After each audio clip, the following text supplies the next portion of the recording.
திருப்பூருக்கு நான் அந்த மாரத்தான் ஓட்டத்தில் பரிசு பெற்றவங்களுக்கெல்லாம் என் கட்சி சார்பாக இருந்தால் இது கொடுக்க போனேன். அப்போ என்னை பேசிட்டு பரிசு கொடுக்கலாம் அப்படின்னாங்க. அப்போ சின்ன ஸ்டூடெண்ட்ஸ்லாம் உட்காந்தாங்க, எல்லாம் சின்ன பையனுங்க, ஸ்கூல் ஸ்டூடெண்ட்ஸ்லாம். நான் எதுக்கு பேச போகிறப்ப அங்கே ஒரே கோஷம் போட்டாங்க. எனக்கு என்னன்னே காதில் விழுல. நான் பக்கத்தில் உள்ள செக்ரட்டரிகிட்ட கேட்டேன், என்னப்பா அவங்க என்ன சொல்கிறாங்கன்னு. இவன் பார்த்துட்டு இது மாதிரி கடவுளே அஜித்தேன்னு சொல்கிறாங்க. எனக்கு அப்படியே என்ன பண்ணல, அது ஒரு இது இப்போ ட்ரெண்டாக இருக்குது, வைரல் ஆகிட்டு இருக்கு, கடவுளே அஜித்தேன்னு அது வந்து சோசியல் மீடியாவில் அப்படியான்னு சொல்லிட்டு நான் பேசாமல் இருந்தேன். அதுக்குள்ளார விசாரிச்சப்பா நீங்கள் அண்ணன் பேசுவார், நீங்கள் கொஞ்சம் அமைதியாக இருக்குன்னு சொன்னாங்க. அவங்க அமைதியாகிட்டாங்க.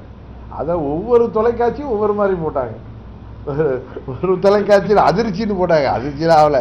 எனக்கு என்ன இதில் என்ன இருக்குது, கடவுளே அஜித்தேன்னு. நானும் அஜித்தோடைய ஃபேன் தான், அஜித் எனக்கு பிடிக்கும். அஜித் நான் பல முறை எங்கள் இதில் சோசியல் மீடியா எடுத்து நான் நிறையா பேருக்கு குழந்தைகளுக்கு பேர் வைக்கிறப்ப அஜித் குமார்னு பேர் வச்சுருக்கேன். இல்லை, ஒரு நடிகராக எனக்கு அஜித் ரொம்ப பிடிக்கும்னு நான் பல பேட்டிகள்லையும் சொல்லியிருக்கேன். விஜய் எனக்கு பிடிக்கும், அதுதான் பிடிக்காதுன்னு இல்லை. அஜித் இப்போ உள்ள எப்படி சிவாஜி எம்ஜிஆர்னு சொல்கிறோமோ, ரஜினி கமலை பிடிக்குமோ, அது மாதிரி அஜித், விஜய், விக்ரம், சூர்யா எல்லாரும் படங்களும் நல்ல படங்களாக பார்க்க போகிறோம். இப்போ கூட தங்கலான் படம் நான் இன்றைக்கி ஓடிடியில் பார்த்தேன், ரொம்ப அருமையாக இருந்துச்சு. அது மாதிரி பார்க்கல.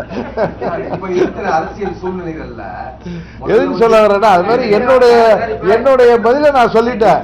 நீங்க எப்படி வேணாலும் ஊடகத்துல பத்திரிகையில அதை போட்டுக்க. விஜய் படம் இப்ப கூட ரீசெண்டா வந்துச்சு, கடைசி அரசியல் படம் இல்ல, அவருடைய கட்சி. நான் பலமுறை சொல்லியிருக்கேன், ஒரு கட்சி தொடர்பாக அவங்க கொள்கை கோட்பாடுகளை சொல்றாங்க, அதை போய் நம்ம கருத்து சொல்றது நாகரிகமா இருக்காது. இன்னொன்று சொன்னால், எங்களை பற்றி யாராவது விமர்சனம் சொன்னால் நாங்கள் பதில் விமர்சனம் சொல்ல முடியும். நாங்களாம் யாருக்கு வழிக்கு சண்டைக்கு போக மாட்டோம், வந்த சண்டையை விட மாட்டோம்னு தான் சொன்னேன். விஜய் வந்து ஒரு வானவில்லைங்க, அது நிரந்தர சூரியன்லாம் கிடையாது, வரும் போகும். யார் சொல்றா? விஜய் என்பவர் ஒரு வானவில். உங்களுடைய அரசியல் பார்வையில் அவர் எப்படி சார்?